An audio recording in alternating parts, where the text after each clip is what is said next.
Everything I was sure of. How I learned to question the things I was most certain of, starting with what I believed about myself. I want to start where I actually started because I started exactly where you are or were. I carried a great deal of weight for most of my adult life. At 58, I was diagnosed with type 2 diabetes and high cholesterol. And I decided I was not going to spend the rest of my life on a pile of medications, not when I had already healed my asthma years earlier with changes to my food. So I did the hard thing. I did it the strict way, holding a crystal vase of a plan for 2 years, terrified the whole time that I would drop it. And it worked. I released more weight than I ever believed my body could. I'm not going to stand here and pretend it didn't. That plan gave me my health back. It taught me to love vegetables. It gave me a kind of peace I had never had. And then, slowly, I started to take things too. This is the story of how I learned to do the one thing that slowly loosened all of it. Not a diet, not a rule, not a discipline, a practice. The practice of taking something I was completely certain of, holding it up to the light, and asking a question almost nobody around me was asking. Is that actually true? And how would I know? I have done this now with the biggest certainties of my life. Let me show you a few of them in the order I came to them, because I think you are holding some of the same ones, and I think they are heavier than you know. I was sure the number was mine. Someone handed me a goal. They took my height and they subtracted their way down to a figure. And then, I want you to hear this part, they added a little back for the excess skin, about what they remove in a tummy tuck. I was told because that was how you arrive at a proper number. That figure was supposed to be mine. It was supposed to be the destination. I fought for it. I did everything right, and my body would not go there. The hunger that had been my quiet companion for years turned ravenous. I was freezing all the time. A heater under my desk and a blanket on my lap in SoCal. I stalled, and I was certain, completely crushingly certain, that I had failed while doing everything right. So finally, I questioned the number. I had eyes, and my body screamed, there is way more excess skin than 10 pounds on this now mostly tiny body. And here is what I found when I looked. The number came from a table built in 1832, from a study of soldiers. When I went to the machine that calls itself the gold standard, the DEXA scanner, the one that is supposed to settle these things, I learned that it does not recognize excess skin as its own kind of tissue. The algorithm files it as lean mass. The most authoritative instrument in the room could not tell me one true thing about the body I was actually standing in. Every instrument that had ever told me what my body should be was wrong, and the one that was supposed to check the others couldn't see me. A note from my heart to yours. I am never going to tell you a number. Not my starting number, not that goal number, not any number. I learned the hard way that a number handed to a frightened person becomes a target. And I went too low on bad information, and I will not do that to you.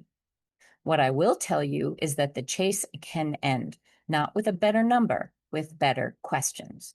Get the full details in my skin calculator, Breaking the Spell of the Scale. The link is in the chat.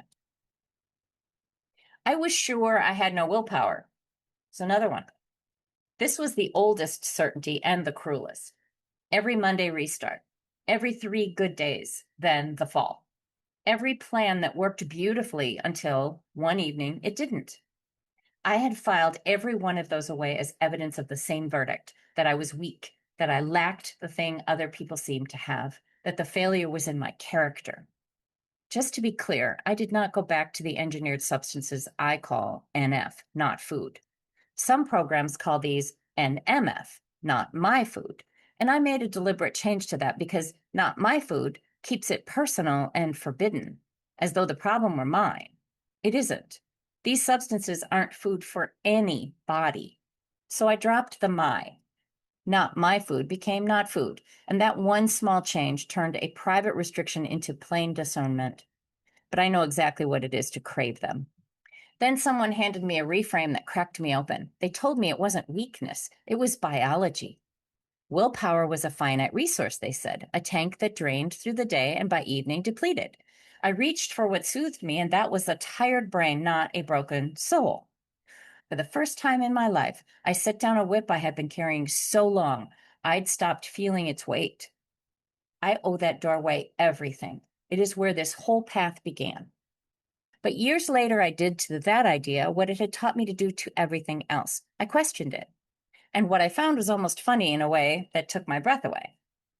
The specific idea that had set me free, the willpower tank, had already been discredited in a large, careful, multi-laboratory study almost 20 years earlier. The correction just never got carried through. I will be honest, there is a flicker of, oh, come on, in me about that the findings sat there and nobody followed it where it led.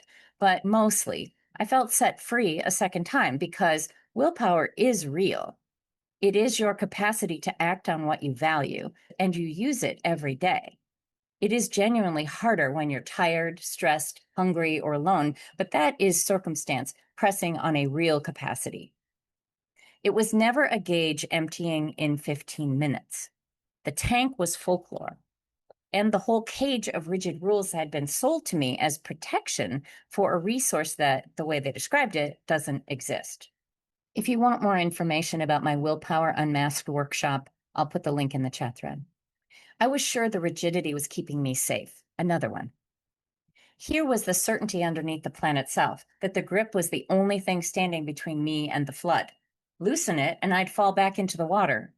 So I held the crystal vase, bright lines, no decisions, total structure. Because if willpower was a tank that ran dry, then obviously you couldn't have anything else pulling on it. You needed the rules precisely so they wouldn't drain the little you had. But once the tank turned out to be folklore, the whole argument for the cage came apart in my hands. And when I questioned the rigidity directly, I found something I hadn't expected. It wasn't protecting me. It was manufacturing the very thing it claimed to prevent. Stay with me here. Restriction is a physiological stressor. I'm going to say that again. Restriction is a physiological stressor. Deprive a body and hunger sharpens. Food grows louder and the rebound builds. This happens even in people with no history of food struggle at all. The grip doesn't prevent the fall. The grip builds the cliff. Tons of research in that webinar. I have been asked to live my whole life 1 foot from the ditch, braced at the edge every single day, and I had called that safety. Every diet. A rigid rule and a sacred boundary can look identical until you drift. Then a rule shatters and a boundary holds. So I stopped defending rules I'd never chosen and started keeping only the boundaries that were actually mine, chosen from a settled place, not clutched under threat. That is not the same as chaos. It never was cage or flood. There was always a third thing. Watch my Willpower Unmasked workshop. Another thing, I was sure food was the problem. For decades, I was certain that food was my enemy, my weakness, the thing gone wrong in me. When I finally turned that certainty over, I found the opposite was true. Food was the solution. It was the first tool many of us ever had. The earliest, most reliable way we learned to quiet a nervous system, grooved in long before we had any other. Reaching for it under pressure was never a failure of will. It was a pathway firing exactly as it had been trained to fire a long time ago by a child who was doing the best she could with what she had. Food got me through. It worked. It was the fastest thing available, and it isn't the only thing available now. That single word, now, changed how I understood my whole history. Nothing about the past needed to be shameful. Food was right then. The work was never to attack it. The work was to slowly, patiently whittle away at the reasons I reached, until other things could take its place, until the reaching got quieter on its own. I was sure I was a pickle. There's an old saying that gets passed around recovery rooms, and maybe you've heard it. Once a cucumber becomes a pickle, it can never go back to being a cucumber. Meaning, once you're an addict, you're always an addict. The change is permanent. You can never again be trusted around the thing. It's a vivid image, and it's a doctrine now, and it gets applied to food all the time. So, of course, I believed it about myself. I was a pickle. Whatever had happened to me was permanent, and the only sane response was to hold the lines forever because I could never again be trusted. So I questioned it. I went looking for the study underneath the saying, the evidence for the life sentence. Do you know what I found? I found that it traces back through recovery folklore to a newspaper piece in the 1980s and a handful of AA sayings. There is no body of research establishing that the pull is permanent for everyone. It is inherited wisdom, passed hand to hand, and it was built for substances you can put down and never touch again. But you cannot put food down 3 times a day forever. You have to walk into the room with it. So the one thing the doctrine leaves you free to abstain from is trust in yourself, which is exactly the wound. Here is what I can tell you, and I'm going to be careful to tell it to you straight because that carefulness is the whole of how I work. I'm not going to promise you that the pull disappears. I don't know that for you. For some people, it stays loud, and some of those people need more than I offer, and I will always tell you when that's true and point you toward the right help. What I can tell you is this. I was handed a life sentence by an analogy, and it turned out the analogy was folklore, and my own life did not go the way the folklore said it would. It has been 10 years. I do not have the pull I used to. It is so much quieter now. And when it does come up, what I like to call prickly pear syndrome, when too much of the hard stuff of life arrives at once, or my own self-care gets set down, I can see it coming. It lights up like a neon sign from a distance before I reach. And that matters because a craving I can see coming is no longer a verdict. It's information. It's an invitation to pause, to notice, and to ask what I actually need. The urge didn't have to vanish. It only had to become legible. Another one. I was sure I should be able to do this alone. This was the last one and the quietest, and maybe the heaviest. I was certain that needing other people was a weakness, that a strong person handles her own struggles privately, that if I were doing this right, I wouldn't need a room full of people to do it with me. So I isolated. I ate where no one could see.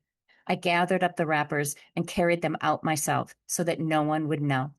Isolation is not a side effect of food obsession. It is close to the engine of it. And when I finally questioned even this, the belief that I ought to do it alone, I found the science pointing the other way.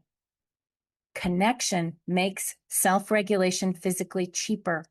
The brain treats company as a resource, which means the woman soothing herself with food late at night by herself is not weak. She is attempting the single hardest, most expensive version of the task without the one thing that would lighten it. So doing this alone was never strength. It was the most expensive possible way to try. That understanding is the reason a room is at the center of everything I build now. Not because community is a nice addition to the method, because on the evidence, it is much of the method itself. What all of this is really about. Do you see the thread? Not one of those was a diet tip. Every single one was the same move performed on a different certainty. Take the thing you are most sure of. Ask whether it's true. Look at it from another angle. Notice who benefits from your certainty and what it costs you to keep it. And then hold what's left more loosely. That is the practice. It is the whole practice. It is what I did to the number, to willpower, to the rigidity, to food, to the pickle, and to my own aloneness. And it is what I would love to do alongside you. Not by handing you my answers, which would just be a new box to stand inside, but by teaching you the move itself on the certainties that are keeping you stuck. Because you almost certainly have one running right now. Arrived dressed as a plain fact that has closed the case before any questioning could begin. Something like, I have no self-control. I have to get back on the plan. This is just who I am. I've tried everything.